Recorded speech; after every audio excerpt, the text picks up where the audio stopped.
Hello students, आज से हम लोग स्टार्ट कर रहे हैं एक नया चैप्टर 11 जिसका नाम है मेंसुरेशन। ठीक है, ये इंट्रोडक्शन पार्ट है। इसको अगर आप पूरा देख लेंगे वीडियो तो इसके अंदर के सारे क्वेश्चन आपसे इजीली सॉल्व हो जाएंगे। ठीक है, बहुत कुछ इसमें हम बेसिक कॉन्सेप्ट समझने वाले हैं। तो मेंसुरेशन चैप्टर का नाम है। मेंसुरेशन मीन्स होता है बेसिकली मेजरमेंट, हिंदी में इसको क्षेत्रमिति कहते हैं। इसके अंदर हम क्या करते हैं मेंसुरेशन में, 2D और 3D दोनों फिगर के लेंथ, ब्रेड्थ, हाइट, इन सब का मेजर करते हैं। पेरीमीटर, एरिया, ये सारी चीजें। ठीक है, तो मेंसुरेशन में हम दोनों तरह के फिगर पढ़ते हैं बेटा, 2D भी और 3D भी। 2D और 3D तो अब तक आप लोग जान गए होंगे ना, एक बार बता देते हैं। 2D फिगर वो होते हैं बेटा जिसमें 2 डायमेंशन होते हैं, इसीलिए उसको 2D बोलते हैं, 2 डायमेंशन।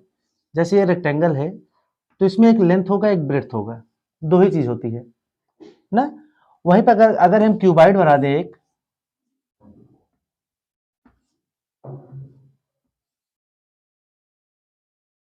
तो अगर क्यूबाइड बना दें तो क्यूबाइड में बेटा 3 चीजें होती हैं। एक लेंथ होता है, और ये क्या हो जाएगा, इसका ब्रेड्थ हो जाएगा, और ये क्या हो जाएगी, इसकी हाइट हो जाएगी। तो 3 चीजें हैं तो इसको 3 डायमेंशनल बोलते हैं। ठीक है, 3D फिगर 3 डायमेंशन है, तो 2D मतलब 2 डायमेंशन है। अंतर क्या होता है दोनों में, ये एक सॉलिड फिगर है। ठीक है, सॉलिड है मतलब ये उभरा हुआ चीज है, आपको देखने में उभरा हुआ लग रहा होगा ये ना। इसको हम कहीं उठाकर रख सकते हैं, जैसे डस्टर है हमारा, तो एक क्यूबाइड शेप में है तो इसको कहीं उठा के हम रख सकते हैं ना। लेकिन ये जो रेक्टेंगल है इसको हम इसमें से निकाल ही नहीं सकते, इसको केवल हम किसी प्लेन सरफेस पर ड्रॉ कर सकते हैं, बस बना सकते हैं। रेक्टेंगल को कहीं उठा के रख नहीं सकते। ठीक है, ये सॉलिड चीज नहीं है, ये सॉलिड चीज है, इसको हम उठा सकते हैं। ठीक है, क्यूबाइड को। तो 3D फिगर जो होते हैं वो सॉलिड होते हैं, 2D फिगर जो है वो उनको हम प्लेन फिगर पे केवल ड्रॉ कर सकते हैं, बस प्लेन सरफेस पे। इन दोनों तरह के फिगर्स में, जैसे इसमें हम लोग rectangle, square, parallelogram, trapezium, triangle, circle, ये सारी चीजें पढ़ते हैं। 3D फिगर में हमारा क्यूबाइड आता है, क्यूब आता है, सिलेंडर, कोन और स्फीयर, ये सारी चीजें होती हैं। तो 2D के बारे में भी और 3D के बारे में भी सारी मेजरमेंट हम लोग पढ़ेंगे। जब 2D के बारे में हम पढ़ेंगे तो 2D में हम 2 ही चीज निकालते हैं किसी चीज का, या तो हम उसका निकालते हैं पेरीमीटर, या तो उसका निकालते हैं एरिया ना। पेरीमीटर मतलब बाउंड्रीज, और एरिया मतलब अंदर वाला हिस्सा, ये चीजें अभी मैं इसको बताऊंगा फिर से आपको। और जब 3D फिगर हम लोग पढ़ते हैं तो उसमें हम 3 चीजें निकालते हैं। ठीक है, इसमें लोग एक निकालते हैं सरफेस एरिया, जैसे इसमें एरिया निकालते हैं, इसमें सरफेस एरिया निकालते हैं। ठीक है, और इसमें निकालते हैं वॉल्यूम, और तीसरा चीज एक हम इसमें निकालते हैं लेटरल सरफेस एरिया।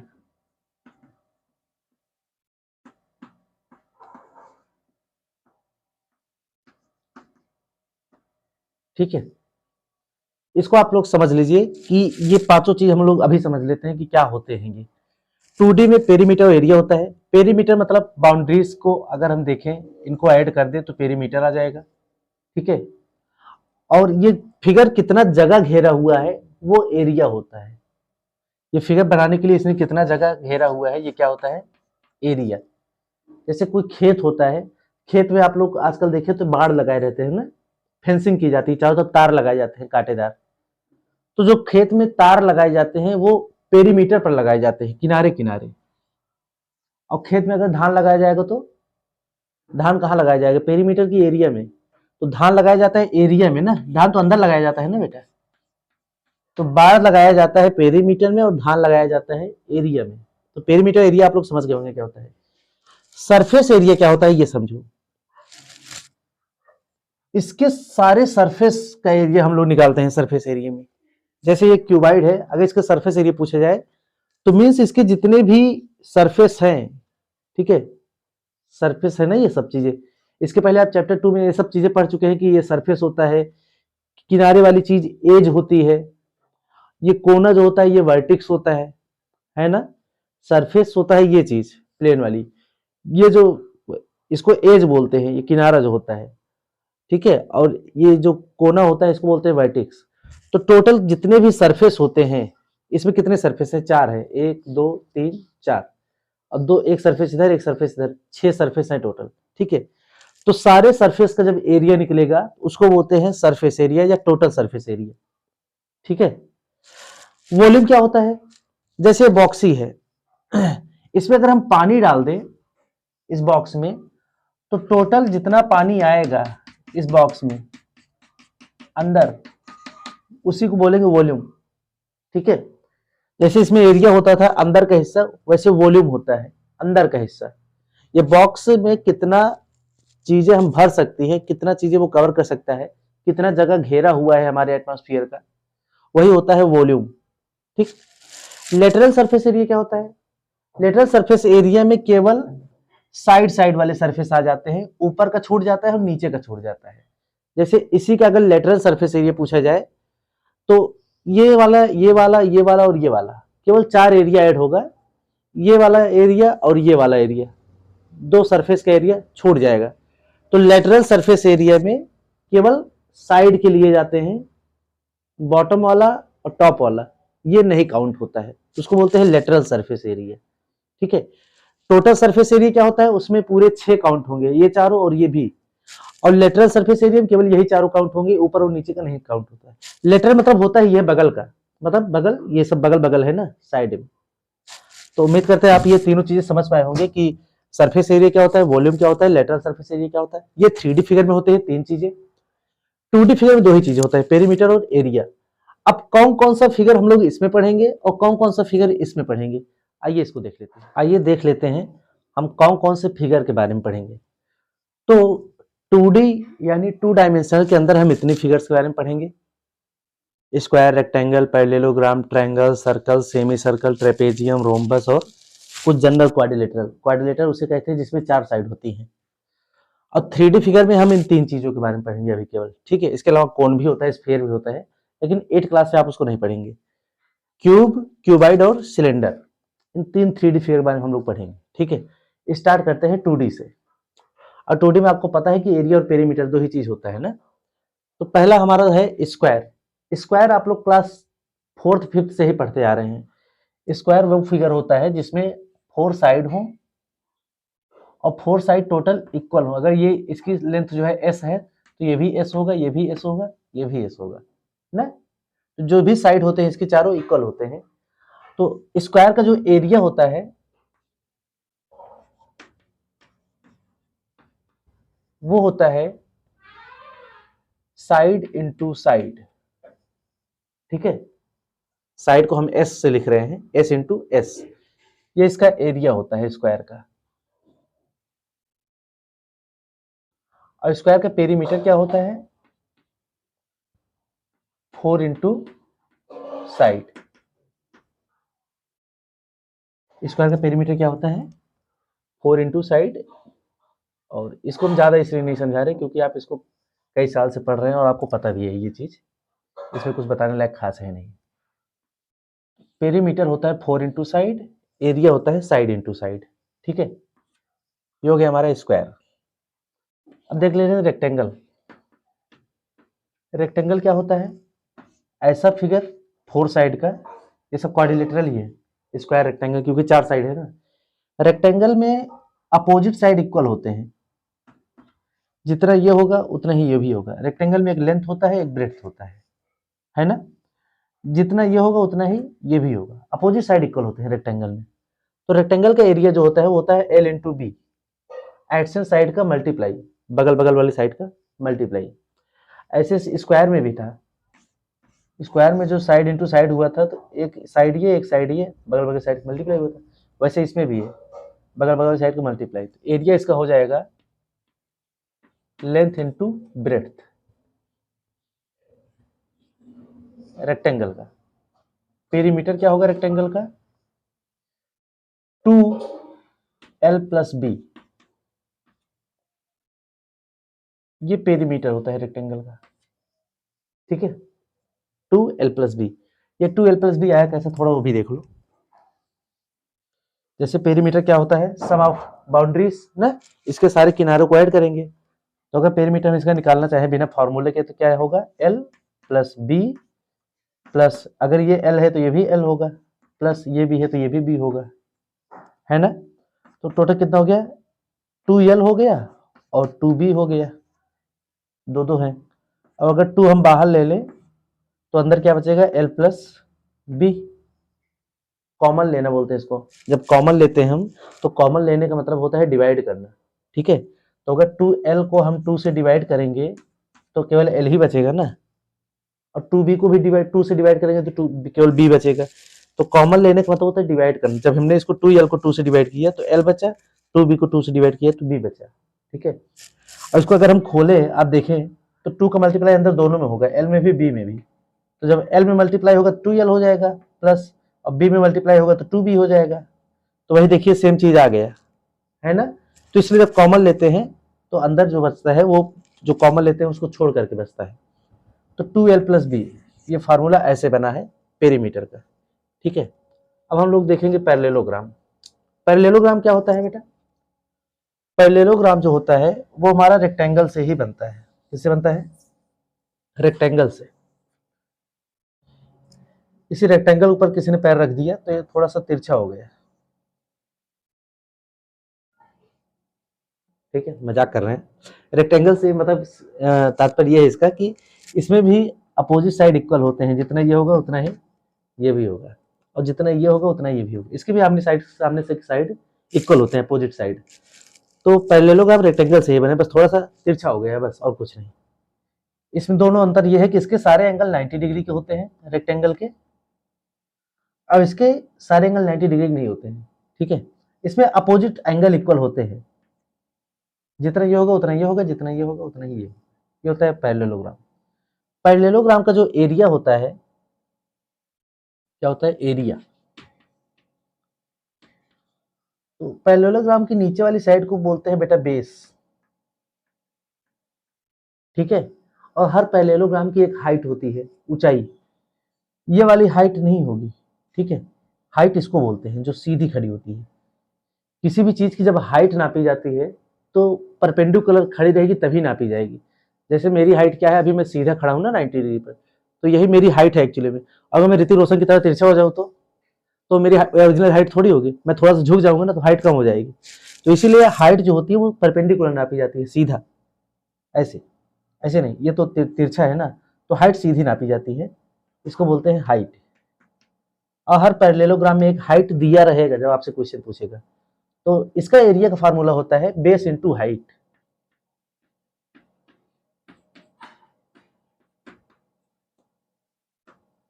ठीक है। इसके एरिया का फार्मूला क्या हो गया, बेस इंटू हाइट।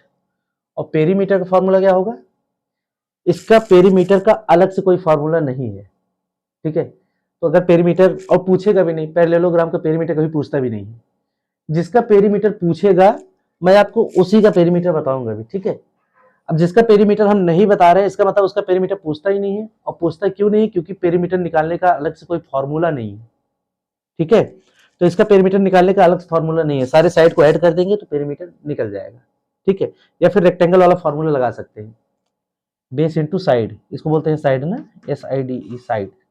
तो बेस इंटू साइड, जहां L है वहां बेस लिख देंगे, जहां B है वहां साइड लिख देंगे, तो रेक्टेंगल के पेरीमीटर फार्मूले से ये भी निकल जाएगा, ठीक है। तो इसका केवल आप लोग एरिया याद करना, बहुत ज्यादा फार्मूला के याद करने के चक्कर में मत पड़ना ना, वैसे भी बहुत सारे आपको देखने हैं। तो इसका केवल एरिया आपको देखना है, पेरीमीटर नहीं देखना है। ट्रायंगल जो होता है उसका एरिया क्या होता है,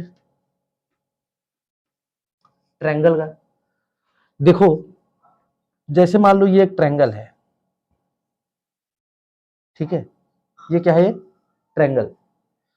और आप ध्यान से देखिए, अगर एक ट्रायंगल मैं और बना दूं ऐसा ही, लेकिन वो थोड़ा सा उल्टा बना दे, ये ऐसे था उसको हमने ऐसे बना दिया, तो दो ट्रायंगल हो गए। और दोनों ट्रायंगल को अगर मिला दें, दोनों ट्रायंगल को अगर मिला दें तो क्या बन जा रहा है, ये किसकी तरह लग रहा है, इसकी तरह, किसकी तरह, पैरेललोग्राम की तरह लग रहा है ना, दो ट्रायंगल मिल करके। यानी एक ट्रायंगल जो होता है वो पैरेललोग्राम का आधा होता है ना। तो पैरेललोग्राम का एरिया क्या होता है, पैरेललोग्राम का होता है बेस इंटू हाइट, क्योंकि ट्रायंगल जो होता है वो पैरेललोग्राम का आधा होता है। तो उसका आधा ये ट्रायंगल का एरिया हो जाएगा। ठीक है, पैरेललोग्राम का आधा, आधा करने का मतलब किसी चीज को अगर 2 से डिवाइड कर दोगे तो आधा हो जाएगा। ठीक है, तो ये ट्रायंगल का एरिया हो जाएगा। ठीक, या फिर इसी को ऐसे लिख सकते हैं कि किसी भी चीज को आधा कर हाफ करना है तो उसमें हाफ से मल्टीप्लाई कर दो, तो half into base into height, ये ट्रायंगल का फॉर्मूला हो जाएगा। Half into base into height. तो ट्रायंगल में भी हाइट एक दिया रहेगा, जब आपसे पूछेगा ट्रायंगल का एरिया तो आपसे बेस दिया रहेगा और आपको हाइट दिया रहेगा, तो बेस और हाइट से आप ट्रायंगल का एरिया निकाल लेंगे। ठीक है, तो ट्रायंगल में भी आपको एरिया ही पढ़ना है, पेरीमीटर नहीं पढ़ना है। ठीक, पेरीमीटर जब पूछेगा ट्रायंगल का तो सम ऑफ ऑल द साइड्स, सारे साइड को ऐड कर देंगे तो पेरीमीटर मिल जाएगा ट्रायंगल का। ठीक, अभी तक इतना फॉर्मूला हम पढ़ चुके हैं। अब हम लोग पढ़ेंगे सर्कल का, सेमी सर्कल का, ये सब। ठीक है, पहले इसको इरेज कर दें एक बार। अब देखिए सर्कल का देख लेते हैं। सर्कल जो होता है वो कैसा होता है, 2D फिगर है एक, और सर्कल एक राउंड फिगर है और क्लोज होता है ना, क्लोज है और राउंड फिगर है तो उसको क्या बोलते हैं, सर्कल। ये जो हमने बनाया है मिड पॉइंट में, इसको बोलते हैं सेंटर ऑफ द सर्कल। ये सेंटर है और सेंटर से इसके बाउंड्री तक जो एक लाइन जाती है उसको बोलते हैं रेडियस। ठीक है, रेडियस को आर से दिखाते हैं, ये होता है रेडियस। और इसी सर्कल से कोई ऐसा लाइन डालें जो सेंटर से होते हुए आर पार हो जाए और दूसरी तरफ टच कर जाए, तो यहां से लेकर यहां तक सेंटर से होते हुए जो लाइन जाती है इसको बोलते हैं डायमीटर। ठीक है, क्या बोलते हैं, डायमीटर। बस इतनी चीज आपको जानना है सेंटर में। अभी एक सेंटर होता है, एक रेडियस होता है और डायमीटर होता है। अगर आप ध्यान दें तो ये जो डायमीटर है ये 2 रेडियस से बना है, यहां से यहां तक लेकर एक रेडियस और यहां से यहां तक दूसरा रेडियस, तो 2 रेडियस मिलाकर के एक डायमीटर हो जाता है। ठीक है, और जो रेडियस होता है वो डायमीटर का आधा होता है। ठीक, इतनी बात आपको समझ आई होगी। तो सर्कल का पेरीमीटर हम लोग पढ़ेंगे, क्योंकि इसका पेरीमीटर हम ऐसे नहीं निकाल सकते कि सम ऑफ ऑल द साइड्स, इसमें साइड है ही नहीं, कहां से निकालेंगे, है ना। तो सर्कल का पेरीमीटर फॉर्मूला होता है, वो हम लोग पढ़ेंगे। और सर्कल के पेरीमीटर को एक अलग से नाम दिया गया है, ये स्पेशल फिगर है। इसके पेरीमीटर को हम लोग पेरीमीटर नहीं कहते हैं, इसके पेरीमीटर के लिए अलग से नाम है जिसको बोलते हैं सरकमफेरेंस।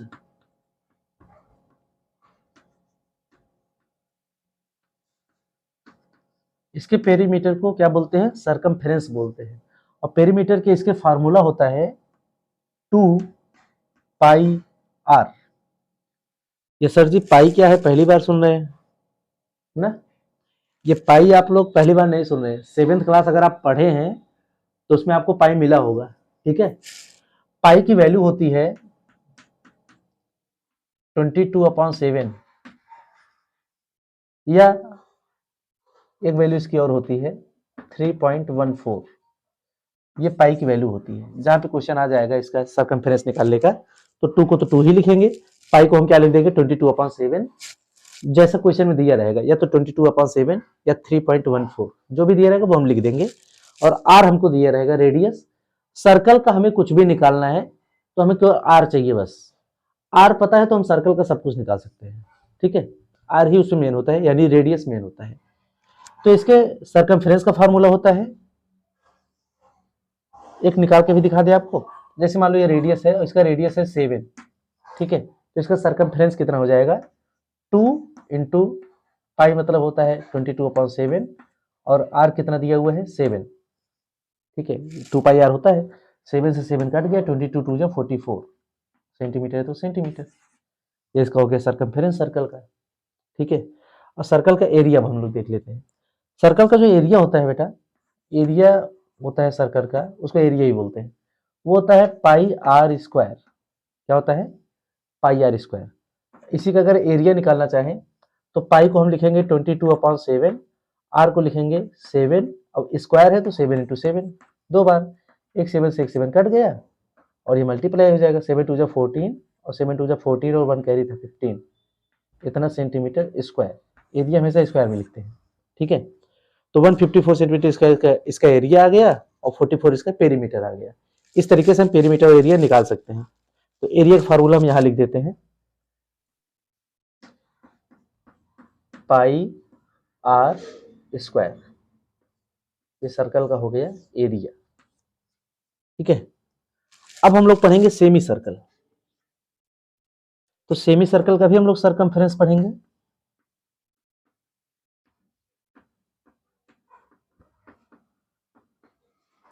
सेमी सर्कल का सरकमफेरेंस कितना होगा देखिए, सेमी सर्कल मतलब होता है आधा सर्कल। किसी भी वर्ड के साथ अगर सेमी लग जाए तो सेमी मतलब होता है आधा। ठीक है, ये आधा सर्कल है ना, इसका सरकमफेरेंस क्या होगा, पूरे सर्कल का होता है 2 पाई आर, और सेमी सर्कल का निकालना है तो आधा करना पड़ेगा। आधा करने का मतलब है 2 से डिवाइड, तो 2 से अगर डिवाइड कर दोगे तो केवल पाई आर बचेगा ना। तो इसका सरकमफेरेंस क्या आ गया, पाई आर। क्या ये सही है? सही नहीं है। ये जो आया है ना पाई आर, ये केवल इतने का आया है ना। देखो जो सर्कल होता है, अगर आधा सर्कल देखें तो आधे सर्कल में यही चीज हुआ ना, इसमें तो ये भी दिया गया है। इस आधे सर्कल को क्लोज करने के लिए एक डायमीटर भी बनाया गया है। देखो ये डायमीटर ही तो है ना, इस आधे सर्कल को बंद करने के लिए, क्योंकि क्लोज फिगर बनाना है हम लोगों को, तो एक डायमीटर भी बनाया गया है ना। तो अभी हम लोग जो निकाले हैं ना वो केवल इतने का है, और इसका हमें अलग से निकालना पड़ेगा, वो होता है डी, डायमीटर। तो सरकमफेरेंस हो जाएगा सेमी सर्कल का डी प्लस पाई आर। ठीक है,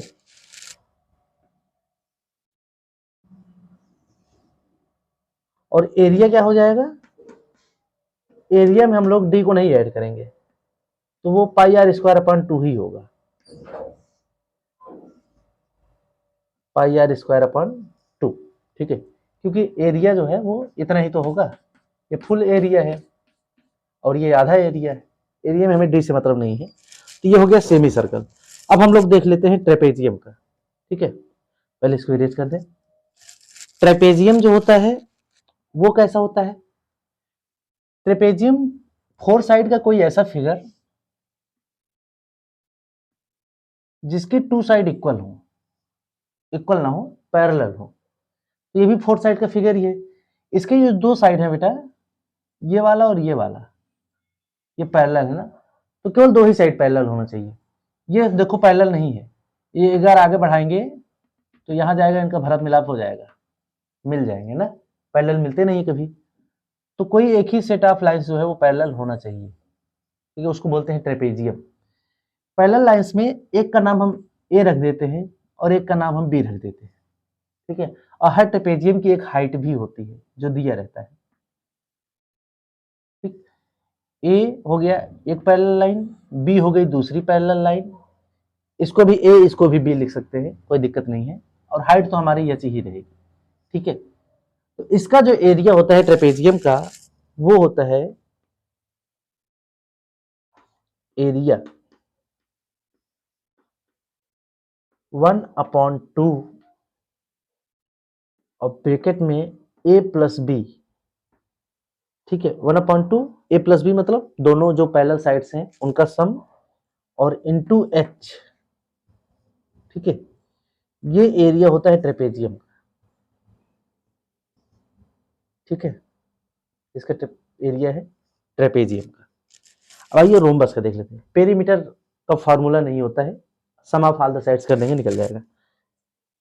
रोम्बस का एरिया क्या होता है, रोम्बस आप लोग शायद जानते हो, चैप्टर 3 या 4 में आप रोम्बस पढ़ चुके हैं। रोम्बस किससे बनता है, स्क्वायर से ना। जैसे स्क्वायर में चारों साइड इक्वल होते हैं, वैसे रोम्बस में भी चारों साइड इक्वल होते हैं, बस ये थोड़ा सा तिरछा होता है। इसके 90 डिग्री के एंगल्स नहीं बनते हैं यहाँ पर, बस अपोजिट एंगल लेकिन इक्वल होंगे। ठीक है, ये होता है रोम्बस। रोम्बस में डायगोनल्स जरूर दिए रहते हैं, जब आपके बुक में क्वेश्चन आएगा तो डायगोनल दिया रहेगा। इसको डायगोनल बोलते हैं ना, आप लोग जानते होंगे, बीच में जो लाइनें खींची जाती है इसको डायगोनल बोलते हैं, एक वर्टिक्स से उसके अपोजिट वाले वर्टिक्स पर, बगल वाले को छोड़कर, तो डायगोनल दिए रहते हैं। अगर इस डायगोनल को हम मान लें D1 और इस डायगोनल को मान लें D2, ठीक है। तो इसका एरिया जो होता है वो होता है 1/2 इंटू D1 इंटू D2, ये डायगोनल का एरिया होता है।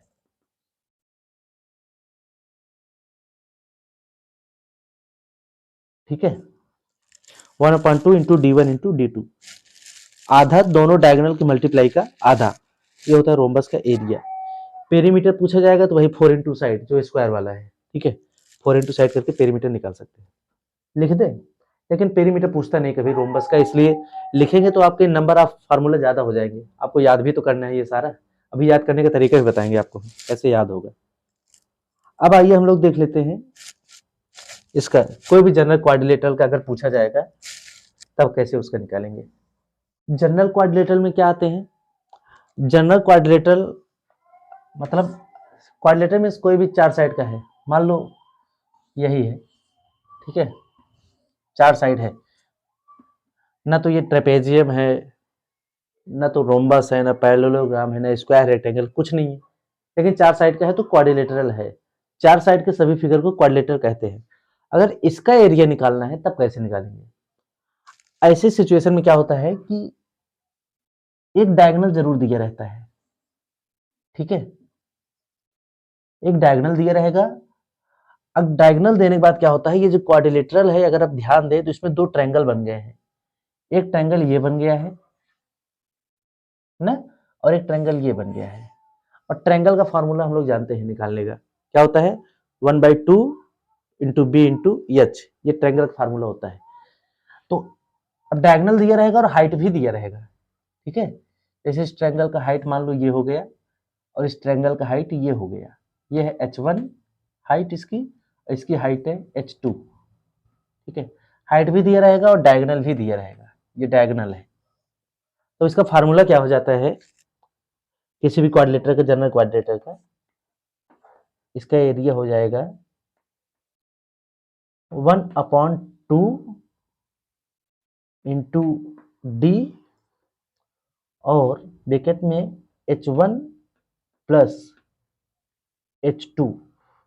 ठीक है, h1 प्लस h2, ये इसके एरिया का फॉर्मूला होगा 1/2 और d दिया रहेगा d और ब्रैकेट में h1 प्लस h2। ये फार्मूला हो गया किसका, किसी भी क्वाड्रिलेटरल का एरिया निकालने का। ठीक है, पेरीमीटर पूछेगा तो सम of all the sides.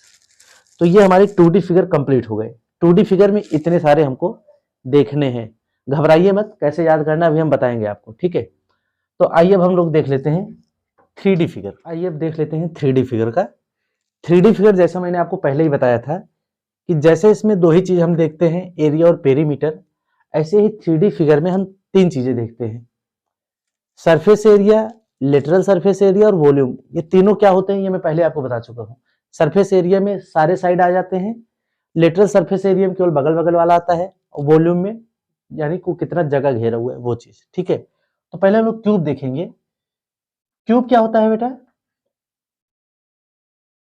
Cube एक ऐसा सॉलिड फिगर होता है 3D जिसमें सारे साइड उसके इक्वल होते हैं। ठीक है, जो लूडो की गोटी होती है वो आपका क्यूब शेप का ही होता है। तो जब सारे इसके इक्वल हैं, जैसे यही मान लो अगर क्यूब है, ये मान लो कि क्यूब है, इसके सारे शेप इक्वल है। ठीक है, सारे सरफेस, तो एक क्यूब जो है वो कितने स्क्वायर से मिलकर बनता है, ये भी तो एक स्क्वायर ही है ना। ये देखो, ये एक स्क्वायर है, ये भी एक स्क्वायर है, ये भी एक स्क्वायर है, ये नीचे वाला भी एक स्क्वायर है, बगल बगल वाला भी एक स्क्वायर है। तो टोटल 6 स्क्वायर होते हैं एक क्यूब में। 6 स्क्वायर मिला करके जब पास पास पे रखा जाता है तो एक डिब्बा बन जाएगा, और वो क्या बन जाएगा, क्यूब। ठीक है, और एक स्क्वायर का फार्मूला क्या होता है एरिया का, साइड इंटू साइड, है ना। एक स्क्वायर का फार्मूला क्या होता है, साइड इंटू साइड। देखिए इसमें ऐसे 6 स्क्वायर है और टोटल सरफेस एरिया निकालना यानी 6 का निकालना है, तो उसका फार्मूला क्या हो जाएगा 6 इंटू साइड, है ना। तो आपको याद नहीं करना पड़ेगा, आप इतना दिमाग भी लगा सकते हैं। तो सरफेस एरिया का टोटल सरफेस एरिया निकाला जाएगा, क्या हो जाएगा उसका formula 6 into side into side, ठीक है, ये हो जाएगा। या साइड इंटू साइड को हम एस स्क्वायर भी लिख सकते हैं ना, तो इसको हम ये भी लिख सकते हैं, क्या लिख सकते हैं 6s स्क्वायर, ये फॉर्मूला हो जाएगा हमारा सरफेस एरिया ऑफ क्यूब, ठीक है। लेटरल सरफेस एरिया क्या होगा, अब आपको पता है कि लेटरल सरफेस एरिया हम केवल बगल बगल वाला ही लेते हैं, ऊपर और नीचे वाला छोड़ देते हैं। तो 6 साइड में से 2 साइड हम छोड़ देंगे, ऊपर और नीचे वाला, तो 4 का होगा, 4 का होगा तो 4s स्क्वायर हो जाएगा, वो 4s स्क्वायर ना, ये हो गया लेटरल सरफेस एरिया इसका। वॉल्यूम क्या होगा, वॉल्यूम में हम उसी का मल्टीप्लाई 3 बार करेंगे, एरिया में 2 बार करते हैं, वॉल्यूम में 3 चीजें होती है, 3 डायमेंशन है, तो 3 बार मल्टीप्लाई करेंगे, यानी s into S into S, side into side into side, और 3 बार मल्टीप्लाई करेंगे तो उसको हम क्या लिख सकते हैं s क्यूब ना, s की पावर 3, तो ये इसका वॉल्यूम का फॉर्मूला हो गया, ठीक है। अब आइए क्यूबाइड देख लेते हैं। क्यूबाइड क्या होता है हमारा, क्यूबाइड वो रेक्टेंगल से बनता है ना। तो कोई ऐसा फिगर जिसके सारे साइड इक्वल ना हो, सॉलिड फिगर हो लेकिन सारे साइड अगर इक्वल नहीं है तो वो क्या बन जाता है क्यूबाइड। क्यूबाइड में एक एल होता है और एक बी होता है, ब्रेड्थ जिसको बोलते हैं, और एक हाइट होती है जिसको ऊंचाई बोलते हैं, ठीक है, लेंथ ब्रेड्थ हाइट। तो इसका अगर सरफेस एरिया पूछा जाए तो उसके सरफेस एरिया का फार्मूला होता है 2 ब्रैकेट में सभी का आपस में एक एक बार मल्टीप्लाई, एक बार एल का बी में, बी का एच में, और एच का एल में, ठीक है, 2 ब्रैकेट में L B into B H into H L, ये इसके सरफेस एरिया का फार्मूला हो जाएगा। लेटरल सरफेस एरिया इसका क्या होता है 2h और ब्रैकेट में l प्लस बी, ये इसके क्यूबाइड की लेटरल सरफेस का एरिया होगा। ये कैसे होगा अगर ये बताने लगेंगे वीडियो बहुत लंबा हो जाएगा, फिर आप लोग देखेंगे नहीं, बहुत लंबा हो जाएगा तो, है ना, क्वेश्चंस पे बता देंगे टाइम मिल जाएगा तो। वॉल्यूम क्या होता है L into B into H, सभी का आपस में एक बार मल्टीप्लाई करेंगे तो वॉल्यूम आ जाएगा, जैसे उसमें किए थे क्यूब में side into side into side, वैसे यहाँ पर L into B into H, ये इसका हो गया surface area, lateral surface area, volume. अब आइए सिलेंडर का देख लेते हैं। सिलेंडर जो होता है वो आपके घर में जो सिलेंडर है वैसा ही होता है, ठीक है।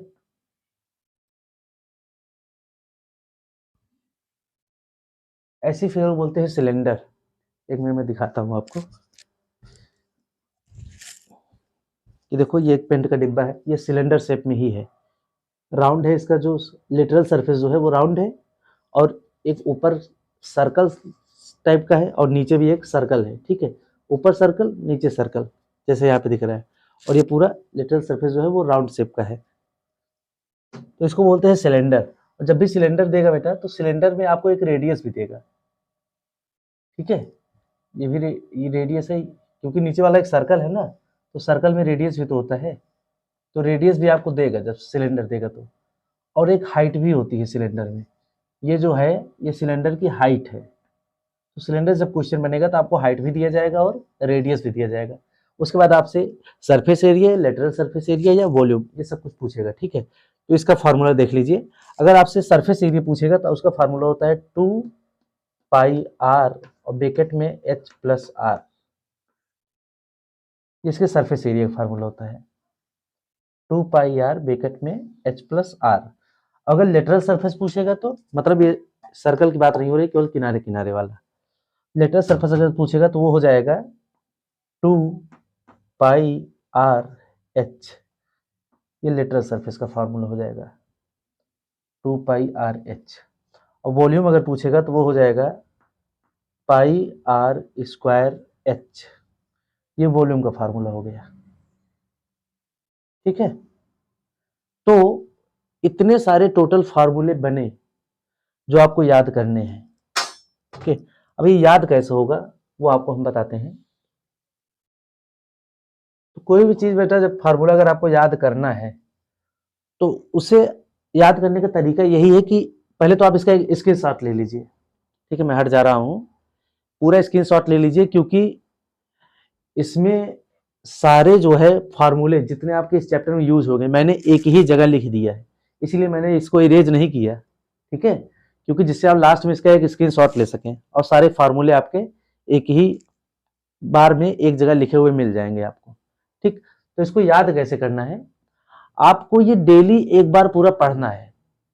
लगा डेली जो है एक बार आपको ये पढ़ना है, याद नहीं करना है, केवल पढ़ना है। आप इसको रीड करिए डेली एक बार, और हो सके 2 बार कर लो, एक बार सुबह उठने के बाद और एक बार रात में सोने से पहले। ठीक है, 2 बार आप रीडिंग डेली करिए तो 4-5 दिन में ये आपको आराम से याद हो जाएगा, आपको रटना नहीं पड़ेगा। ठीक है, तो अब मिलते हैं आपसे 11.1 में क्वेश्चन नंबर 1 के साथ। तब तक के लिए जय हिंद।